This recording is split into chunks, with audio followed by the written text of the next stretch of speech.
Good morning in there, out there, in there. Welcome to the Sentimentalist from in here, out here. Here's Bibby. You know why she's pawing me? Because she's brilliant at pawing.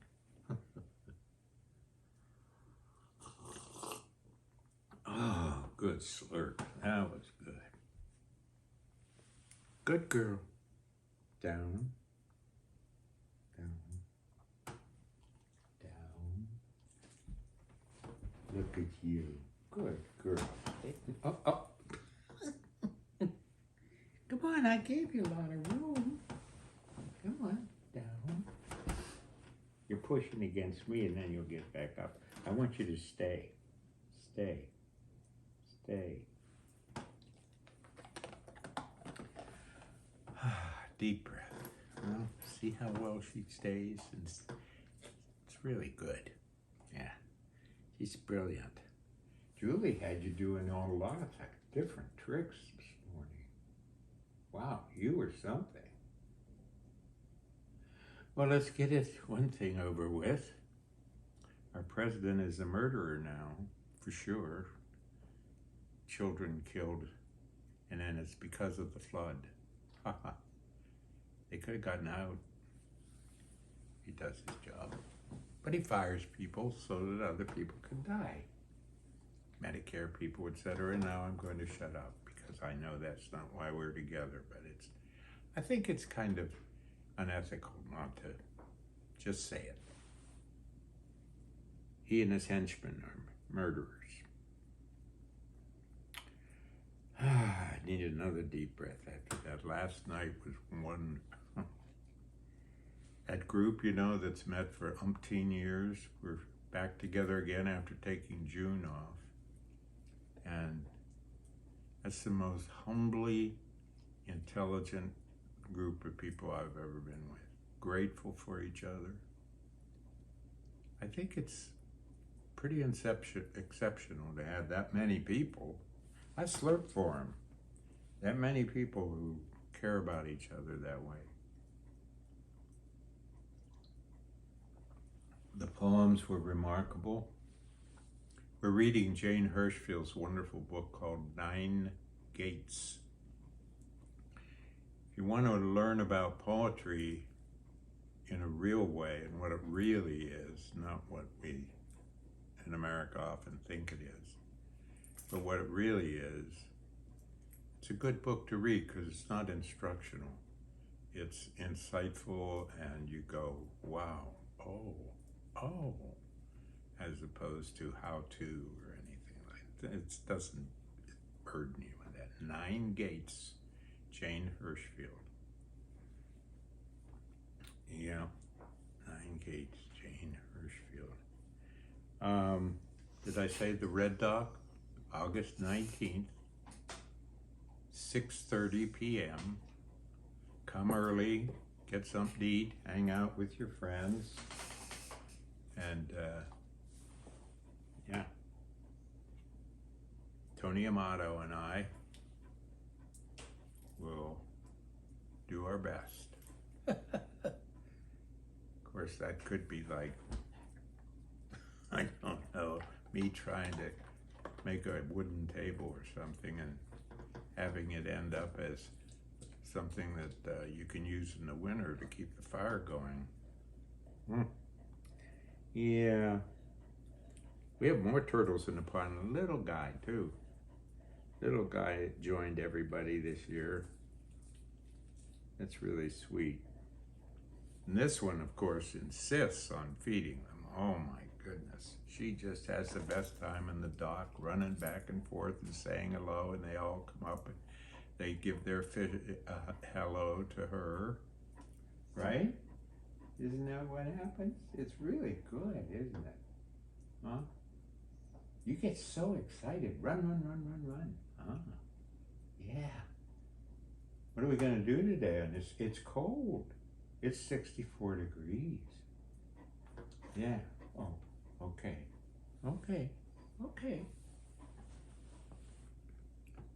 Here's one. This one is chocolate covered. Do you like that? Yeah. Okay. Here you go. There you go. Gotta get this going again. Face ID. This is what I get for not being able to write. I have to put it all on here. Yeah. There you go. See how professional we are? Yeah. Hey, we live on a planet.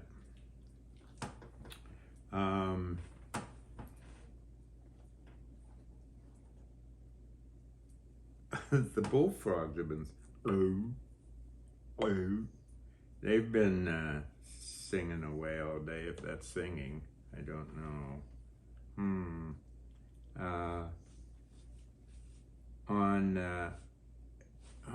I forgot the date. August. It's during the art pride in Ann Arbor. If you're around that area, look for the reading with Greg Rapley and Emily Pease, P-E-A-S-E. That's at 6:30, and it's at Schuler's Books in Ann Arbor. And boy, can they read. And Julie's sister Carrie will be at the art fair. So if any of you are, art fair people, stop by Carrie's exhibit there at the art fair. I think you'll, just be brightened by it very, very much. Yeah. Okay, no, I need a slurp for this one too. Yeah.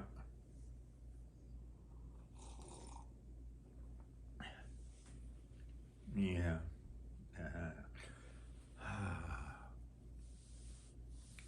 Julie's knitting and trying to think what it is.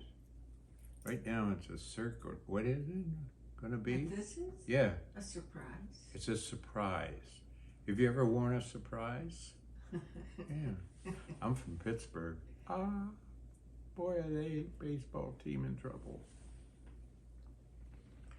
Well, here's a visit we had this week that I don't even know what to say about it. A one-legged duck. Now, if that's not a children's story, waiting, wanting, begging to be written, what would it be? The one-legged duck. And it got itself, it was up on our dock for the longest time, just lying there.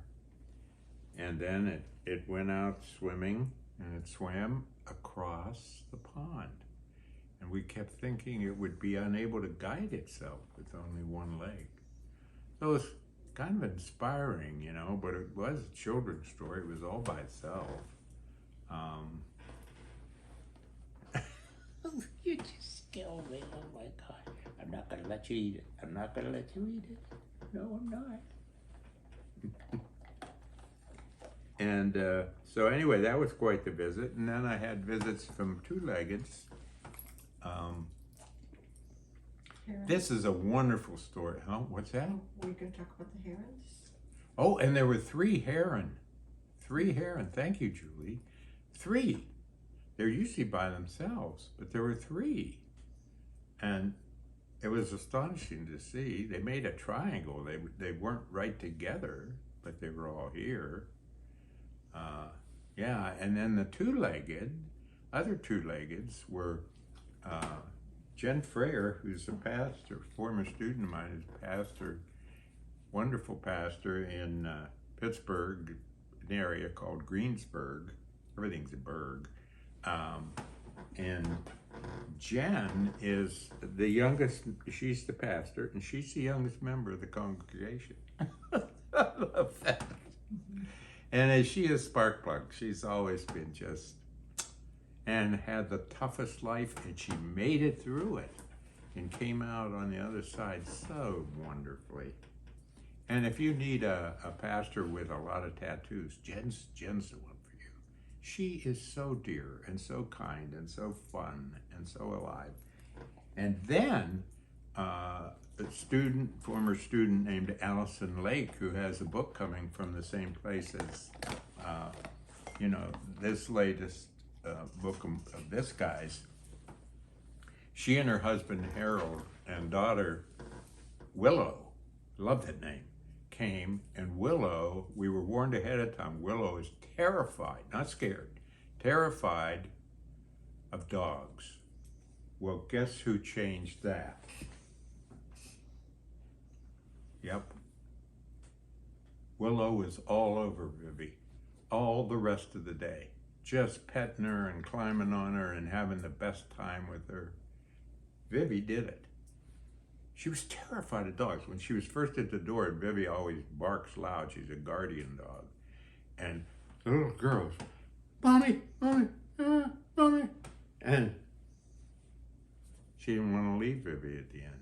It's just a beautiful, beautiful, beautiful thing to see. And Allison, the poet, and her husband is Harold. And Harold works as a doctor in the emergency room near Reed City. Yes, shake. Near Reed City. And I was telling him about the amazing series called The Pit, which is all takes place in one day, the whole series, one day, hour by hour, in the emergency room in Pittsburgh. And he said, that's what it's like. And I couldn't believe he could even stand up. He spent a lot of time looking at the pond, just trying to chill out. He said, I said, what do you like coming home every day? And he said, a wreck. Come on, stay around. How'd you know that was the last cookie? Huh? How'd you figure that out so that you would not be bribed by me? Come here, get down. Down. Good girl. You're so good. Look at the one leg out. Can you see it? So that was really wonderful. You know, my blue cane, I told you the story of that. And David James, our friend, David, the wonderful poet, all poets are wonderful. But Dave's quite fine and terrific. And David reminded us that when we came back from Ireland, we brought him an Irish cane, a beautiful carved Irish cane, didn't we, Viv? Huh? Yeah. I want to call your attention. We're almost got to get out of here, but you know, we're done with education now. That Rump has gotten rid of that. We don't want to care about education or little kids. We let floods take care of them. And what's that? What was that? Mm-hmm. And I want to call your attention. A lot of people are grieving right now, and for lots of different reasons. And I'm a little tiny part of a group, not a group, it's a big organization called Evermore. Just Google Evermore. Wow, do they have the resources for all different aspects and kinds and difference of causes of grief. And I think we're getting to the place where we're making it part of every day instead of hiding it away the way I grew up. Nobody would talk about it. We don't talk about that. And we don't talk about politics or grief, do we? Huh? We talk about the Pirates, Pittsburgh, don't we, Viv? Well, I need one more slurp before a poem, don't you think? Yeah. Oh. If it's warm outside, this makes it warm inside. Ah. Well, here's a poem. And Viv is the star. And I think she's done so well today, she ought to be the star, don't you think? Did I leave anything out that's really...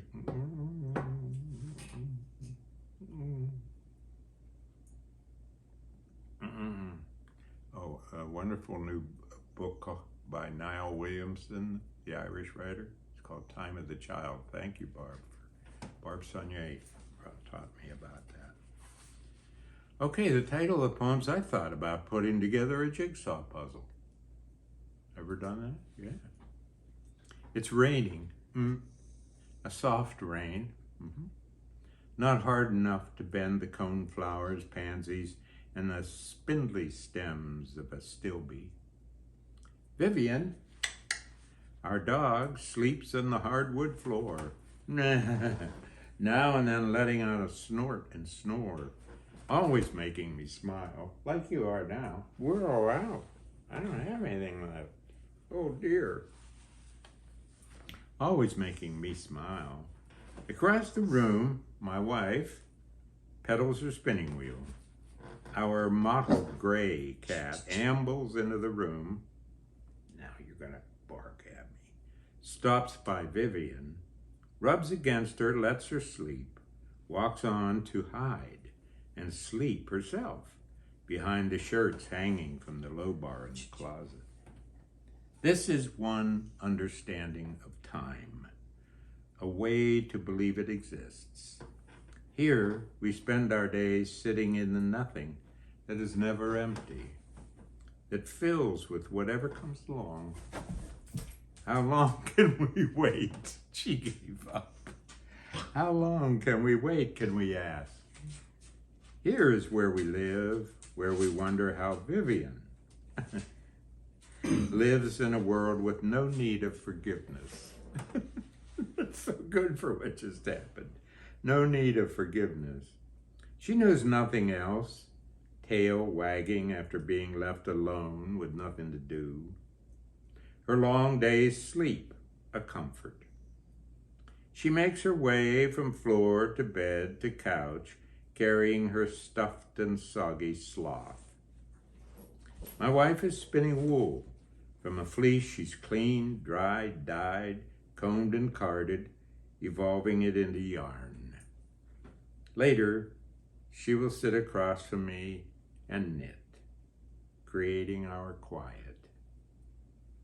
We want to be as wordless as Vivian. Take care. Try to be cheerful. Be kind. So good to be with you. Have a week.